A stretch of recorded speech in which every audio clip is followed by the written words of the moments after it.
Being a father is the most rewarding job I've ever had. It's also the most difficult. And it's probably because it's the most important. And I love to say that I've been perfect in doing it, but I haven't been. So many times I've thought about what I'd leave for inheritance and haven't necessarily always focused on what the legacy will be. There are 5 things that I want to leave you that I learned about being a father through the ups and the downs, the highs and the lows, the rights and the wrongs, the mistakes, the decisions that all came from love. Number 1 is fight for your kids. If you're not married to their mother, fight to be in their lives.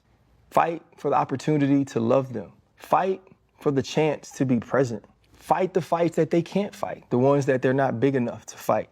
The ones that their voices aren't loud enough to fight, the ones they aren't strong enough to fight. And sometimes, you actually got to fight them.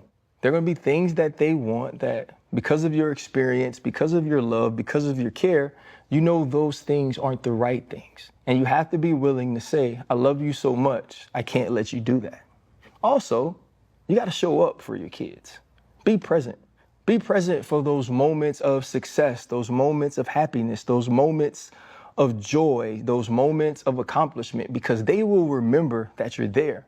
Also, be present for the hard stuff. Be present for the tears, be present for the failures, be present for the hard times, because they're actually going to remember that too. And listen to them. So many times as parents, we sit around and we say things like, I don't know what she's thinking, or I don't know what he's doing.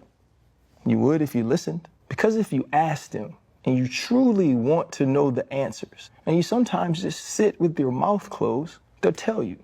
Number 4 is let them.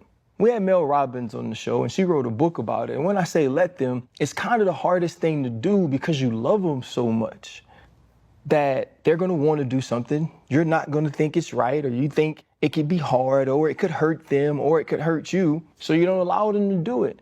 But sometimes you got to let go of control. You got to let loose of the hug, of the hold, and say, hey, I trust you.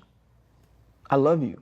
And sometimes they're going to go off and they're going to do this thing they want to do or say this thing they want to say, and they're going to realize they was dead ass wrong. And sometimes they'll come back and tell you. Sometimes they won't, but at least they've learned. And then there are other times that they go off and they do amazing things that you didn't even know that they could do, that you were scared were going to hurt them, that they knew that they could, that they believed in. And I think lastly, and this is the part that's sometimes hard, is you have to treat their mothers in a way that shows love, that shows kindness, that shows respect. No matter what her place is in your life, treat her the best you can and the best way you should for who she is to you, most importantly, who she is to them. Talk about her with kindness, speak about her with love, show her respect. Make sure that throughout her life, you're doing everything you possibly can for her to be able to take care of those kids. And if you're married and if you're with them, it's the same thing. They'll pay attention to your loyalty. They'll pay attention to your support. They'll pay attention to your love. And they'll remember the way you treated her for the rest of their life or your life. You won't be perfect. And in your imperfections, you should give yourself grace. But just because you have that grace, that doesn't mean it's okay to not strive for perfection. I only left y'all with this, fellas, because nobody celebrates Father's Day anyway. So from me to you, happy Father's Day.